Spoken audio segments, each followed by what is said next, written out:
everyone. It's Dana from the Monroe County Public Library, and I want to talk to you today about some new picture books that we have in the children's department that are all about the earth and weather and seasons. So I'd like to get started with this one right here. This is called Child of the Universe. It's by Ray Jayawardena.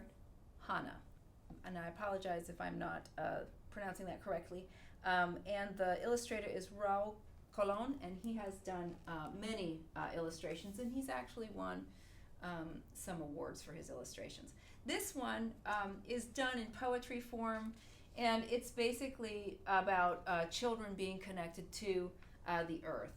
And it has all of these absolutely glorious and beautiful illustrations to kind of drive home the point that we're all made up of the elements of the earth, and we all belong to the earth. So that one is called Child of the Universe.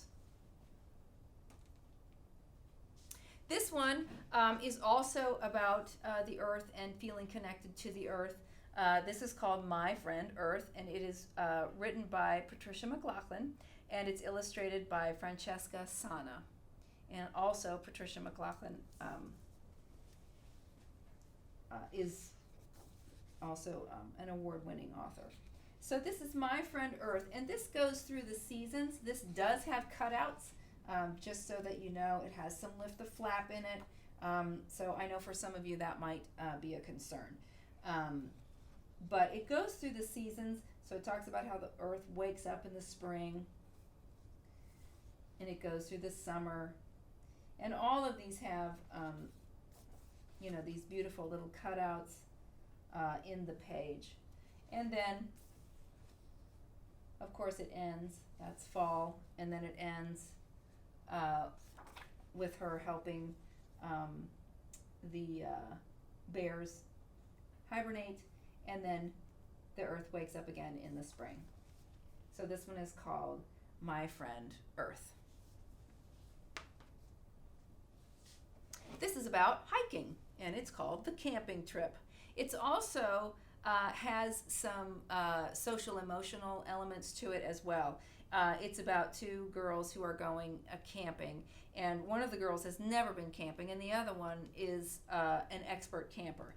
And so the one who's never been camping, of course, is very excited to go. She's sure that she's going to have a great time with her aunt and her cousin.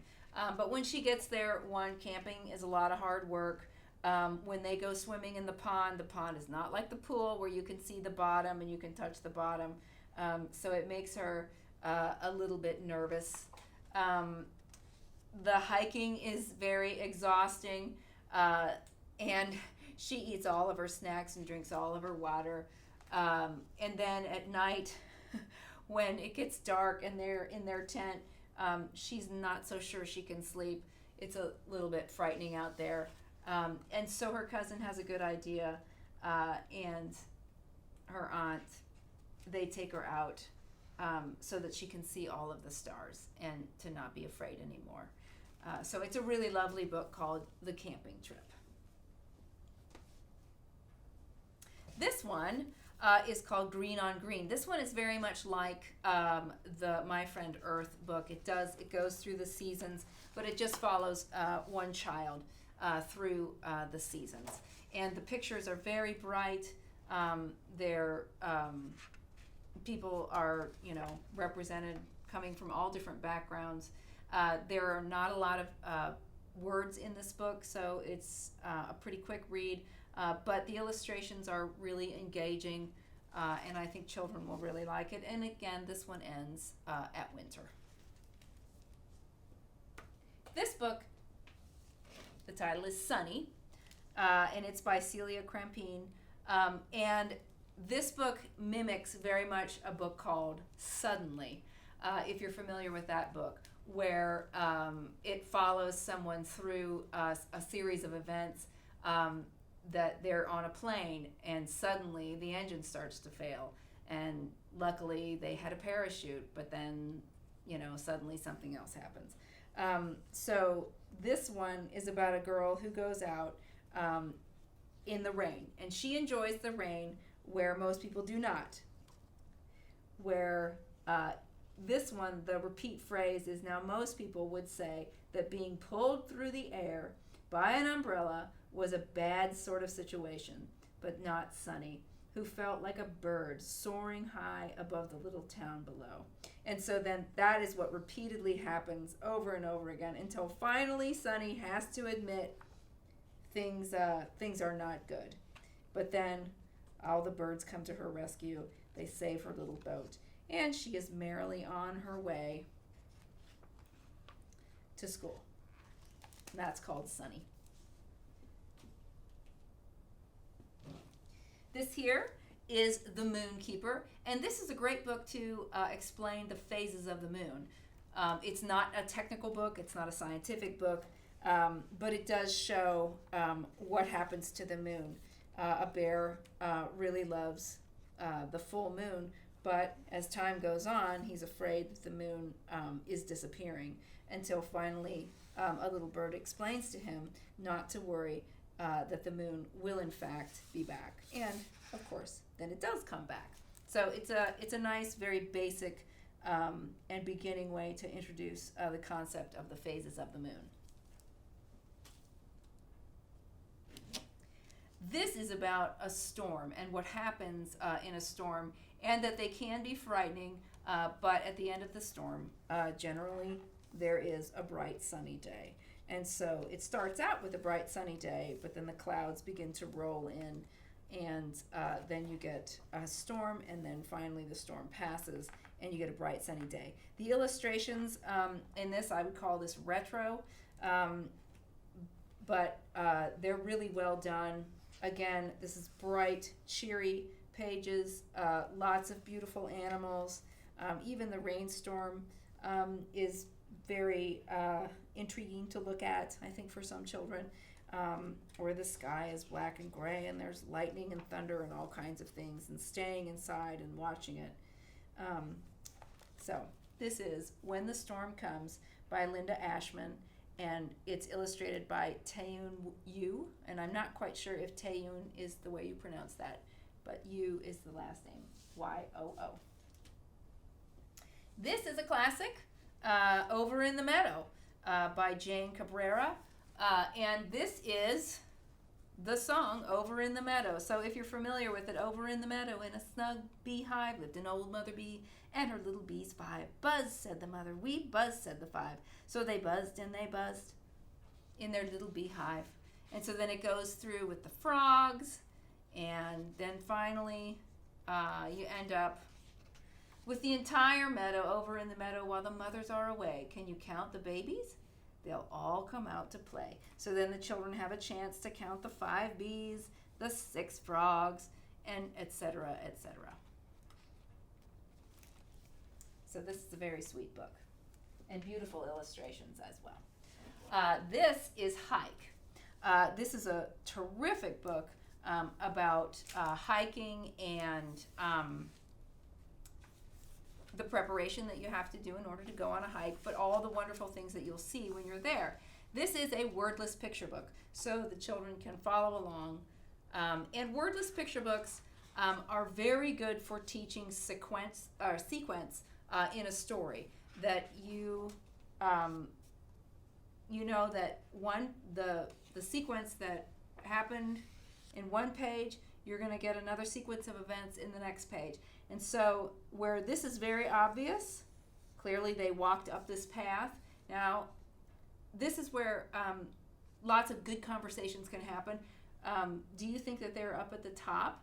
And now that they got to the top, they are using their binoculars and they're seeing something.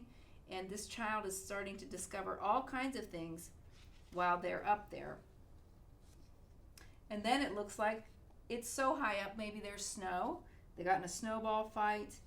They're looking at some fish, and they're continuing to hike along the path. So this is a very good wordless picture book that can not only teach about the outdoors and hiking, but also just the sequencing of stories. And that's called Hike by Pete Oswald. And lastly, well, not lastly, I'm going to talk about these two. This is called We Are Water Protectors. This is written by Carol Lindstrom and illustrated by Michaela Goad. This is about the Native American movement to protect the water against the Keystone Pipeline. Now, that is not explicitly talked about in this book, but that is clearly what this book is about. But it has a lot of good Native American imagery.